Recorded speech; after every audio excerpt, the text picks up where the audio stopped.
আসসালামু আলাইকুম, সবাই কেমন আছেন? তো আজকে রান্না করব আমি হলো তেলাপিয়া মাছ ভুনা করব। তা প্রথমে হলো ভালোভাবে পেঁয়াজটা সুন্দর করে ভেজে নিচ্ছি, তারপরে সব মশলা দিতে হবে।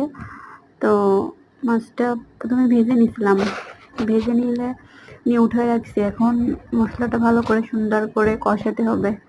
এই যে পেঁয়াজটা ভেজে নিচ্ছি, এখন এই যে ঝাল, তারপরে রসুন বাটা, আদা বাটা, মশলা সবকিছু এখন এর ভিতরে দিয়ে ভালো করে মশলাটা অনেক সুন্দর করে কষাতে হবে। যত ভালোভাবে মশলাটা আপনারা কষাতে পারেন ততই খেতে মজা হবে। তো এখন আমি আমাদের বাসায় তো আর শিলপাটা নাই যে শিলপাটায় বাটবো। তো আমার হামানদিস্তা আছে, ওই যে ওইটা দিয়েই আমি বাটছি। তো এখন সুন্দর করে মশলাটা ভালোভাবে কষাইতে হবে। যত আপনারা ভালোভাবে মশলা কষাইতে পারেন ততই আপনাদের রান্নাটা অনেক সুন্দর হবে। তো এই যে মশলাটা আমরা অনেক সুন্দরভাবে কষাচ্ছি। যখন মশলা থেকে তেল ছেড়ে দেবে তখন আপনি একটু পানি দিবেন। তো এই যে সুন্দরভাবে মশলা কষাচ্ছি, আর আস্তে জালে এটা কষাইতে হবে অনেক সুন্দর করে। তারপরে একটু লবণ দিয়ে দিলাম। এই যে সুন্দর করে লবণ না দিলে তো হবে না, রান্নার স্বাদেই তো স্বাদ লাগবে। তো আর আপনি যদি লবণ না দেন তাহলে তো আপনার খাইতেও মজা লাগবে না, তাই না? তো লবণ নেই তো স্বাদ অনেক ভালো করে। তো দেখেন আমরা মশলা কীভাবে কষাচ্ছি, অনেক সুন্দর করে মশলাগুলো কষাইতে হবে। ধীরে ধীরে ধৈর্য ধরে রান্না করতে হবে। আর রান্নার সবচেয়ে মেন গুরুত্ব হলো ধৈর্য ধরে রান্না করতে হবে।